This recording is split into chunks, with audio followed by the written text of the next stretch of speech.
Vakant o'rinlari qolgan bakalavriat ta'lim yo'nalishlariga tanlovda ishtirok etish. 2026-2027 o'quv yili uchun oliy ta'lim tashkilotlariga kirish imtihonlarida ishtirok etib, 56.7 va undan yuqori ball to'plagan, biroq talabalikka tavsiya etilmagan yoki ro'yxatdan o'tishning ikkinchi bosqichida oliy ta'lim tashkiloti va ta'lim yo'nalishlarini tanlamagan abituriyentlar vakant o'rinlari qolgan bakalavriat ta'lim yo'nalishlariga tanlovda ishtirok etishlari mumkin.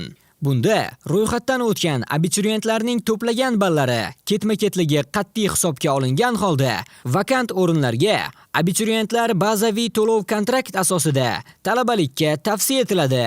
Abituriyentlar test topshirgan fanlar majmuasi va ta'lim tiliga mos bo'lgan vakant o'rinlari qolgan bakalavriat ta'lim yo'nalishlariga tanlovda ishtirok etishlari mumkin.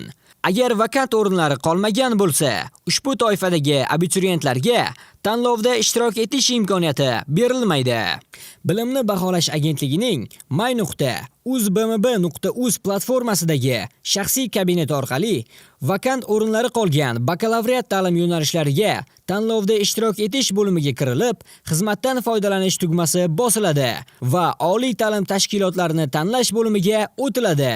Test topshirgan fanlar majmuasi va ta'lim tiliga mos bo'lgan vakant o'rinlari mavjud bakalavriat ta'lim yo'nalishlari uchun 5 tagacha oliy ta'lim tashkiloti va ta'lim yo'nalishini ta'lim shakli bilan birga tanlaydi. Bunda ta'lim yo'nalishlarini bir oliy ta'lim tashkiloti yoki turli oliy ta'lim tashkilotlari o'rtasida tanlash mumkin. Ta'lim yo'nalishlarini tanlab, saqlash tugmasi bosilgandan so'ng, ma'lumotlarni tasdiqlash uchun abituriyentning telefon raqamiga SMS xabar yuboriladi. SMS xabardagi 5 xonali raqam dasturga kiritilib, ma'lumotlar tasdiqlanadi. Ma'lumotlar tasdiqlangandan so'ng, abituriyent qayd varaqasi shakllanadi. Qayd varaqada abituriyent tanlagan oliy ta'lim tashkilotlari, ta'lim yo'nalishlari va ta'lim shakllari aks etgan bo'ladi. Yuklab olish tugmasi orqali abituriyent qayd varaqasini yuklab olishlari mumkin.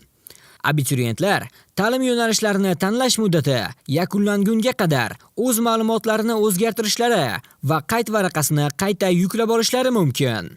Bilim va malakalarni baholash agentligi barcha abituriyentlarga muvaffaqiyat tilaydi.